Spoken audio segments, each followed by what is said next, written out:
Khususnya tuan-tuan dan puan-puan, mudah-mudahan pada malam pertama Ramadan ini kita semua dirahmati Allah Subhanahu wa taala. Alhamdulillah, syukur pada Allah kerana pada malam ni ramai, dan mudah-mudahan ramai ni sampai habis. Dia jadi macam main bola juga tuan-tuan, World Cup juga. Pusingan kelak kan ramai.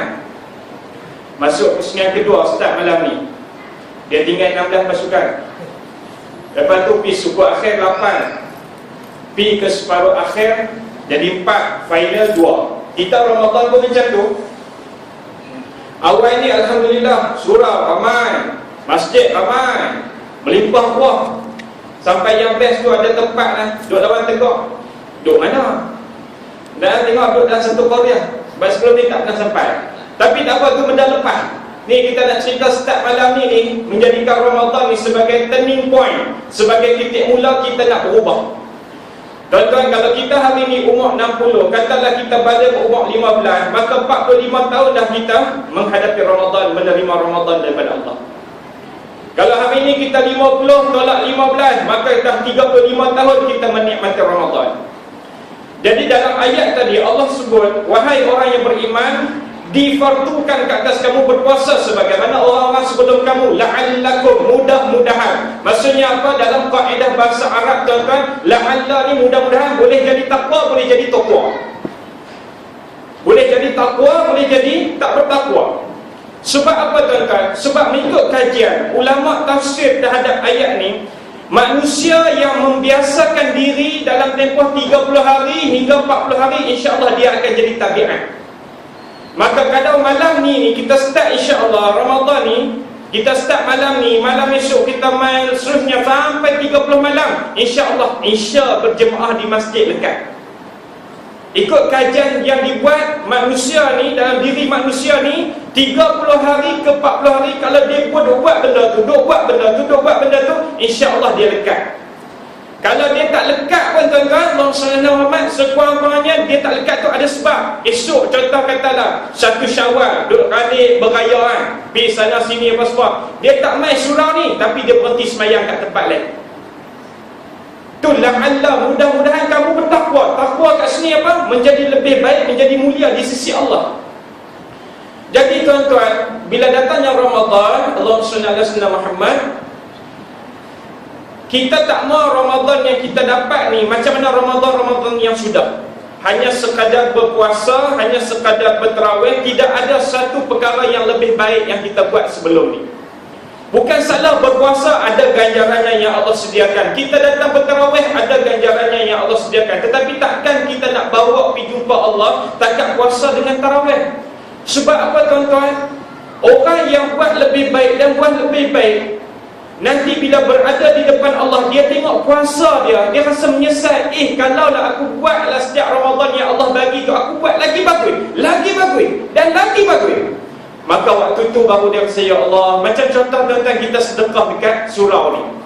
Katalah kita niat tahun ni tiap-tiap hari aku nak sedekah sehari RM1. Bukan isu nilai dia tuan-tuan, bukan isu amount dia, bukan isu kuantiti dia, tapi dia memang niat kata tahun ni, tahun sudah ni aku rasa sedekah ni sekali-sekala. Tahun ni dah tabung, surau sediakan, main tarawih ataupun main semayang tu, dia buat masuk RM1. Cukup 30 hari, RM30, dan Allah akan balas RM30 ni berkali ganda. Dan bila berkali ganda, bila pergi jumpa Allah nanti, bila kita dikumpulkan pada mahsyar, dia tengok pahala sedekah RM30 tu dah berlipat kali ganda. Dia tengok pula orang yang bagi sehari RM10, dia akan rasa menyesal. Silap aku tak bagi rekod sehari RM10. Tu sebab kita kena dapat Ramadan ni tuan-tuan secara buat yang terbaik. Sebab apa? Peluang ni tak dapat selalu dah. Kalau tadi tuan, jawatan kuasa masjid kata alhamdulillah kita berjumpa dengan Ramadan, ada sahabat-sahabat kita satu Korea ni tak dapat Ramadan dah. Belum tentu tuan-tuan, malam ni tiba-tiba mati. Kita tak tahu, tapi alhamdulillah mati kita dah masuk Ramadan dan kita mula dengan baik, iaitu kita bertarawih. Maksudnya apa tuan-tuan? Dalam hidup ni, apa juga peluang yang Allah bagi kepada kita, kita kena rebut. Sebab kita tak tahu bila lagi yang kita akan dapat. Maksudnya setiap hari di hari Ramadan tu, kita kena buat yang terbaik. Takut-takut esok kita tak dapat dah bulan Ramadan. Itu sebabnya tuan-tuan, Allah SWT, macam pernah saya bawa satu kisah, saya tak pasti di sini atau tidak, macam mana beberapa tahun sudah seorang ibu tua yang meninggal pada pagi 27 Ramadan. Dia meninggal pada pagi 27 Ramadan, tuan-tuan, Allah SWT Muhammad, yang mana dia meninggal dalam keadaan sedang bersujud kepada Allah, sedang berqiyamul lail kepada Allah. Dan bila orang tanya anak dia apa amalan Mu'ah, sampai kalau dari satu sudut tuan-tuan tengok kepada dia tu, kita istilahkan sebagai kacamata pandangan manusia, dia husnul khatimah, mati dalam keadaan yang baik, mati dalam keadaan bersujud, mati pula di pagi 27 Ramadan, yang mana setengah ulama kata itu adalah hari yang popular Allah anugerahkan Lailatul Qadar.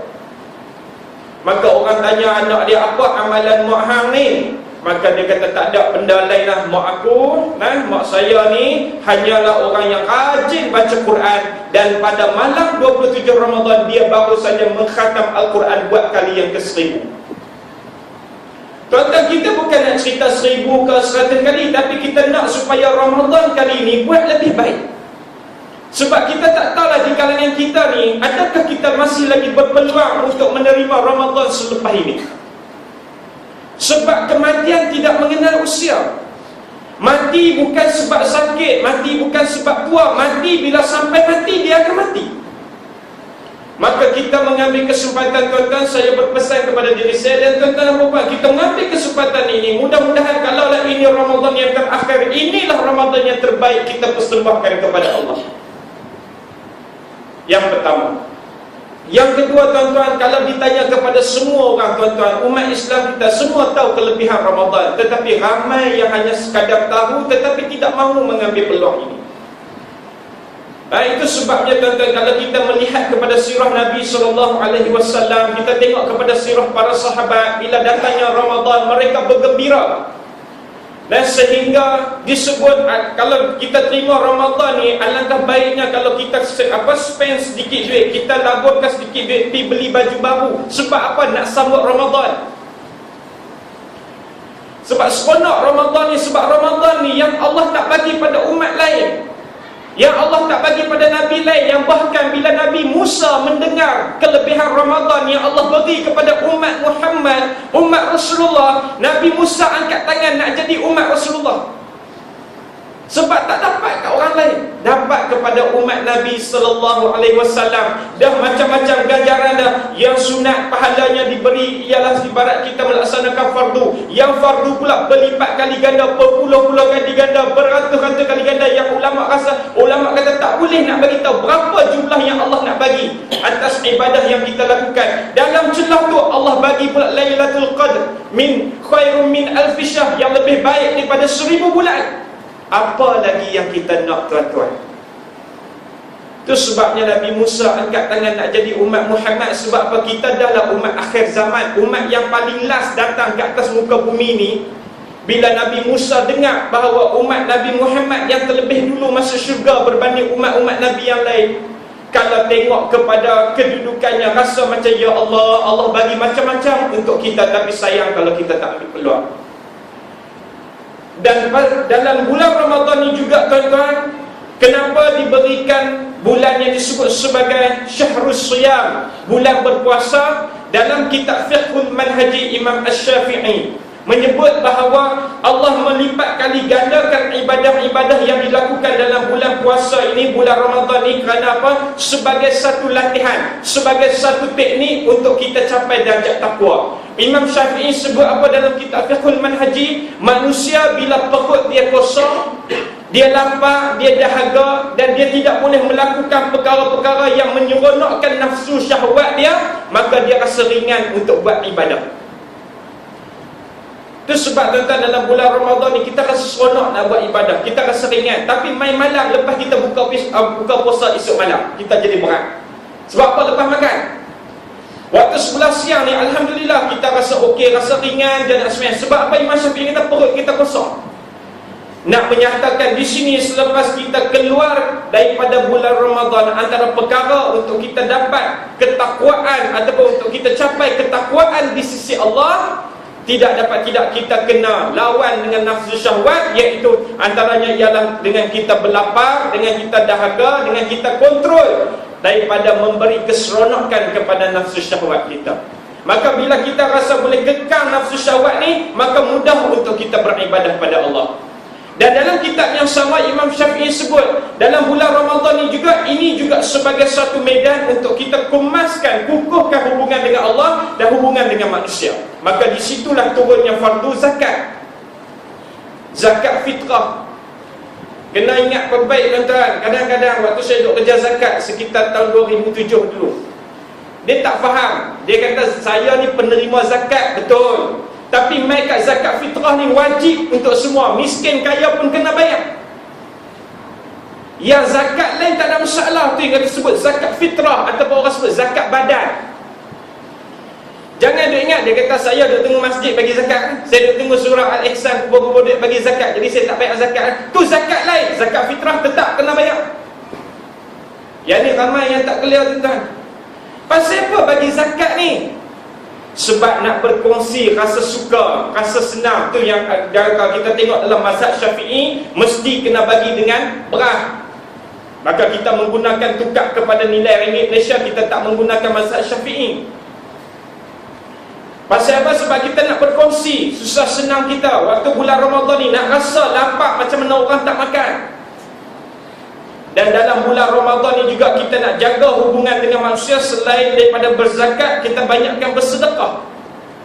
Bersedekah sama ada melalui surau ataupun melalui persendian. Sedekah banyak-banyak tuan-tuan. Jangan rasa loket. Bahkan kita kena rancang dah, bulan Ramadan ni aku nak sedekah. Dapat tahu kalau sini ada majlis berbuka puasa, mai jumpa dengan imam masjid, imam surau ataupun jawatan kuasa surau, sepetang berapa? Dia kata sepetang 200 ke 300, kita hulak 100, pahala dia sama seperti mana orang yang buka puasa tu kita dapat. Apa sangat kita nak loket tuan-tuan? Kalau kita berkira untuk dapat syurga Allah, maka Tuhan pun akan berkira dengan kita. Kalau sebut nak syurga, semua nak syurga, tetapi dalam nak syurga tu kita terlalu berkira. Terlalu berkira dengan tenaga kita, terlalu berkira dengan wang ringgit kita, terlalu berkira dengan harta kita. Dapat tahu pula mahad tahfiz mana, mai jumpa, mai kutip. Bulan Ramadan ni dia mai surau kan, mai ke rumah-rumah, mai kata ni makcik kami duk kumpul ni untuk buat sedekah bacaan 30 juzuk setiap petang. Makcik bagilah berapa pun sedekah dekat arwah sebagainya. Tak payah cakap banyak, masuk rumah capai yang mana ada, bagi. Sebab apa tuan-tuan? Kita tak mau kita menyesal nanti depan Allah, rasa silap aku tak bagi kat budak tu lebih. Kalau aku tahu pahala RM5 ni banyak ni, kalau aku bagi RM50 lagi banyak. Kita tak mau menyesal depan Allah. Dan dalam bulan Ramadan ni tuan-tuan, antara benda yang kita kena jaga tuan-tuan, dua benda, iaitu mata, lidah. Mata dengan lidah ni yang selalu kita terbabas. Dari sudut anggota badan kita, yang lain tak gaduh sangat. Mata, lidah. Sebab apa? Imam Syafi'i kata ini juga yang menjadi asbab kepada perhubungan sesama manusia menjadi keruh. Cukup-cukup dah stop dah. Saya tambah satu lagi jari. Sebab lah ni boleh apa? WhatsApp. Dia dah masuk dalam grup WhatsApp. Bukan jari ni benda tak elok, benda elok buat masuk mana-mana grup. Saya pun duduk juga dalam grup surah Al-Ihsan. Hantar tazkirah, hantar apa-apa benda yang boleh manfaat ni. Yang tu ni akan jadi saksi. Al-yawma nakhtimu ala afwahihim wa tukallimuna aydihim wa tashhadu arjuluhum bima kanu yaksibun. Hari tu pada mahsyar nanti, hari akhirat, tutup mulut, yang cakap jadi saksi tangan. Ya Allah, tangan si Fulan bin Solan, binti si Fulan ni, ya Allah, si Fulan bin si Fulan ni, dia hantar mesej-mesej yang bagi ingatan tazkirah kepada saudara sesama Muslim. Jadi saksi kat kita. Kita pun tak ingat. Kod Facebook ke, kod mana pun hantar tazkirah. Tidak ada dah istilah-istilah kita dah tak ada masa dah untuk kita duk buat pahala, ada buat dosa free ni. Jadi tuan-tuan, antara benda yang saya nak sentuh selain pada jaga mata, jaga mulut, orang perempuan mulut, laki mata. Biasanya macam tu. Itu sebabnya tuan-tuan, pi bazar Ramadan jaga-jaga tuan-tuan.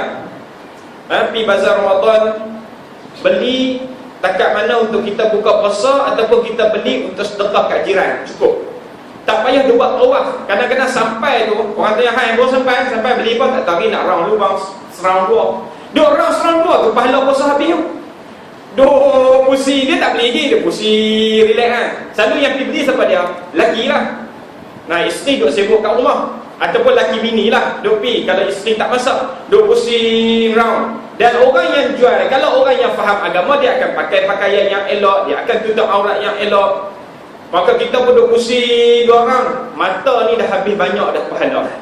Mata yang kita jaga daripada esok pagi sahur tu sampai nak dekat buka puasa dekat bazar tu dah turun habis banyak dah.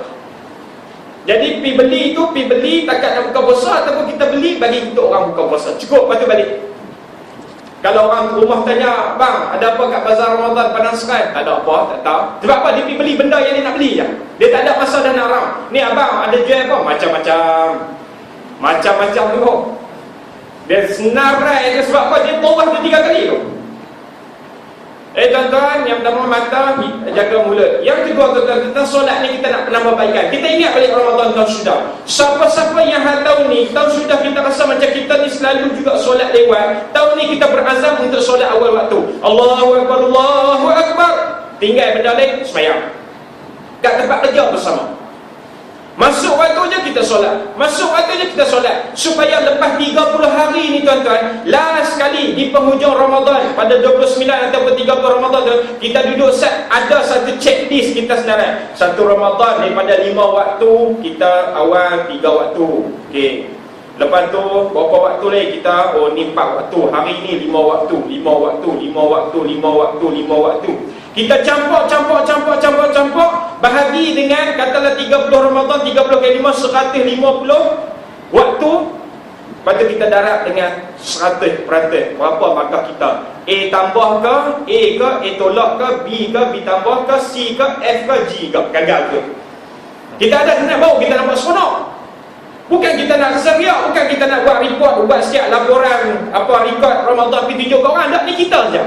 Supaya dekat hujung tu kita puas hati. Tengok pula solat fardu awal waktu cantik dah. Yang lelaki boleh pula solat berjamaah. Esok cuti insya-Allah. Nah, siapa yang cuti lah. Jadi subuh lepas sahur pi, subuh berjamaah 1. Zuhur berjamaah. Habis sampai 5 waktu, 5/5. Kita tuan-tuan dapat report kad daripada anak. Tengok anak dapat markah A kat atas, kita syok. Ni dah bulan Ramadan ni, kita bagi tahu kat anak-anak ni, ayah pula report kad. Kita buat kelak ni, mak pula ada pula report kad. Setiap orang ada report kad dalam rumah. Kita buat pengiraan.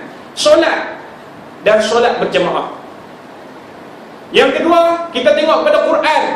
Quran pula tak payah gaduh, nak berderah habis 30 juzuk. Dengar kawan habis 30 juzuk, alhamdulillah, bagus. Dia ada masa, kita tak ada masa sebagainya. Contohnya, tahun sudah daripada 30 hari Ramadan tu, rasa bolehlah 2-3 lai je. Tahun ni kita niat satu je tuan-tuan. Lepas habis solat fardu, kita nak pegang Quran sat, walaupun baca sekurang-kurangnya 1 ayat. Tak payah banyak-banyak tuan-tuan. Kita nak buat penambahbaikan aja daripada Ramadan sebelum ni. Allah tidak melihat kepada kuantiti, Allah tengok pada kualiti. Macam orang kata lah, baru tadi saya dapat mesej. Dia kata, Ustaz, macam mana jadual tazkirah dah penuh? Tak penuh, tapi jadual saya agak padat. Habis sampai hari Jumaat ni saya sampai ke ikim.fm, masuk ke dalam radio apa semua. Dia kata, ya ke, ni saya duk pening ni. Dia kata, surau saya ni, saya duk nak buat perubahan. Kata, kali ni kita buatlah tazkirah. Bukan kita tak payah buat tiap malam, kita buat seminggu semalam jadilah. Kita nak buat seminggu semalam, jadi 4 minggu tu 4 malam, jadilah. Dia kata dia perlawan tentang sebab apa. Kata dari dulu lagi tak pernah lagi surau ni buat 8, ataupun tak pernah lagi kita tak buat 20. Kita mesti kena buat 20. Nak buat 8 ni 8 ni teruk sangat ni, rasa malas sangat semayang. Dia kata tak, bukan sebab apa, boleh buat 20, tapi dia nak buat masuk tazkirah takut orang marah. Tak mau mati-mati tak mau tazkirah tuan-tuan. Tazkirah ni saya tengok jadual ni, tengok ustaz-ustaz tu, kebanyakan semua kawan-kawan saya semuanya berilmu, semuanya alim ulama. Bila kita duk dengar selalu ni tuan-tuan, kita duk dengar selalu, baru dia charge hati kita. Bukan salah semayang 20, bukan salah semayang 8. Kalau main buat 8, tuan-tuan balik nanti pederah lagi 12 rakaat. Ada masalah dah, sementara nak tengok bola pukul 12 lagi. Ni balik-balik sekali dia duk pergi keluar cari ayam apa semua, tentang sampai-sampai rumah apa semua suruh bini buat ayam kopi pas tembak pukul 12 lagi. Tak, daripada buat tu dah lagi 12 rakaat. Bukan lama mana kita buat 8 rakaat pesat je. 12 rakaat, tak tahu baca surah apa, baca Alhamdulillah. Ataupun sementara nak tunggu pukul 12 lagi, pegang Quran, baca relax. Abang tak tidur lagi baca Quran dah, sementara tunggu bola. Baca relax. Tuan-tuan, tazkirah ni nak perbaik diri kita. Nak perbaik diri kita. Dah kita boleh solat fardu, orang kata solat fardu tepat pada waktunya, solat berjemaah, tengok pada Quran sekurangnya 1 ayat lepas sembahyang. Kalau tak ada ustaz, kalau tak ada baik subuh kita baca 1 ayat, zuhur dengan asar time kerja, baik sebelum buka puasa baca 2 ayat dan 1 ayat 1 waktu. Tak apa, kita baca. Yang boleh buat banyak, buat banyak. Kita takat tu saja supaya lebih baik daripada tahun sudah. Dan yang ketiga tuan-tuan, perbanyakkan sedekah. Yang tu je yang saya nak tekankan pada malam ni, 3 benda. Yang pertama, solat kita, Quran kita, perbanyakkan sedekah. Jangan berkira, jangan soal selidik, jangan interview banyak sangat bila orang minta sedekah. Seluk-seluk bagi. Macam baru ni tuan-tuan, saya pergi Ustaz Azhari terus. Kawan saya pergi dengan kawan saya, penuh tak tahu padat orang. Tengok pening, bersusun beratok jalan ni, apa ni kereta, ya Allah. Ada siap bas shuttle pergi siap, pergi parking jauh bas Kelong Borok. Tak apa lah yang Ustaz Zaidul yang kami kat luar ni, yang tank orang putih derma ni. Balik-balik tu kawan saya kata, aku menyesal. Pasal apa? Tak tengok dulu. Bila orang main minta sedekah tu, dia seluk-seluk paksa bagi terus. Dia tak sedar sebenarnya poket sebelah kiri RM5, poket sebelah kanan RM15. Seluk-seluk 50, dia dengar seluk-seluk RM5. Duk menung, dia kata pasal apa duk menung ni? Dia kata duk, aku duk fikir tak habis lagi. Pasal apa? Pasal apa? Aku duk rasa poket belah kanan tadi aku tak RM5, belah kiri RM50. Jadi aku seluk kanan tau, tapi tengok-tengok tinggal RM5. Kata tu dia sampai tempat tahap tu dah. Bila dah bagi tak payah fikir lah. Maksudnya Allah takdir izinkan untuk kita buat amal jariah banyak ni. Kau macam orang duk selidik cari bos semua kan. Dan tuan-tuan kena ingat tentang main bulan Ramadan ni, memang cabaran dia. Orang yang main nak minta sedekah ni banyak. Bukan kata kita tak payah tanya, kita tak payah soal sidik ke apa. Tapi kalau dia main jumpa kita tu, kalau tak mau bagi banyak, bagi sikit. Kita ada pahala dah di sisi Allah. Sebab apa tuan-tuan, sekali lagi saya ulang, takut-takut nanti kita menyesal depan Allah. Kita duduk depan Allah kan, waktu diperhitungkan tu, dipertimbangkan amal ibadah kita. Kita tengok Ramadan tahun ni, Ramadan tahun 2014 ni, ya Allah, pahala aku bersedekah banyak. Tengok kawan sebelah tu, dia bagi sehari RM5, kita sehari RM1. Kita tak nyesal tu, bagi banyak-banyak. Ataupun pi senyap-senyap, pi mana pondok Ustaz Adnan ke, pi dekat masjid ke, pi kat mana-mana sekolah agama ke, pi jumpa guru besar mengetua, buat sedekah ataupun zakat atas nama apa juga. Sebab kita nak ambil peluang. Takut-takut ini Ramadan yang terakhir. Takut-takut ini Ramadan yang terakhir. Jadi tuan-tuan, cukup sekadar itu. Mudah-mudahan ada manfaatnya supaya kita sama-sama perbaiki diri. Tu orang tanya pada saya, apa pandangan tentang World Cup di bulan Ramadan. Saya kata bagus lah. Bagus bagi orang yang bila dia bangun pagi, dia bertahajud. Dia bertahajud 2 rakaat ke, dia semayang dulu nak tengok World Cup. Tak boleh. Tuan-tuan tak cerita, ada yang kata World Cup ni haram apa-apa. Kalau kita kata pun, dia tengok juga. Dan ni kita tukar. Dakwah hari ni kena tukar kan. Kita tak boleh buat asap, tapi kita tukar. Sebelum tengok World Cup, tahajud dulu. Allahu Akbar. Isteri bangun sahur tengok, laki Allahu Akbar. Tak apalah, dia tengok bola tu pipi kat dia. Ayat tahajud. Ataupun lepas makan sahur, pukul 5 makan sementara nak main surau, ataupun main surau awal. Kita kadang-kadang kat rumah kita rasa tak termotivasi nak semayang. Bila main surau ni, kita duduk dalam suasana surau ni, kita rasa macam nak, rasa termotivasi. Macam semayang sunat tuan-tuan. Semayang sunat lepas Isyak. Kita semayang Isyak kat rumah, tak ada, jarang nak tengok bangun pula semayang sunat. Tapi main semayang sini, kita semayang pasal apa? Bukan sebab orang semayang, tapi termotivasi nak semayang sunat. Maka besok pagi ni, katalah kita bangun sahur pukul 5, makan apa, siap-siap terus main awal. Siapa yang pegang kunci surau, kena lagi awal, supaya orang boleh main awal. Mas semayang 2 rakaat, witir kita buat dah, tahajud, istikharah, minta Allah bagi petunjuk berjalan apa untuk kita teruskan perjalanan kehidupan. Jadi tuan-tuan, kita mula Ramadan ni dah cantik lah. Jadi itu saja, cukup sekadar itu. Mudah-mudahan ada manfaatnya. Yang baik semua datang daripada Allah. Salah silap saya mohon keampunan Allah. Mohon maaf daripada tuan-tuan dan puan-puan. Aku qauli hadza wa astaghfirullah wa lakum. Wassalamualaikum warahmatullahi wabarakatuh.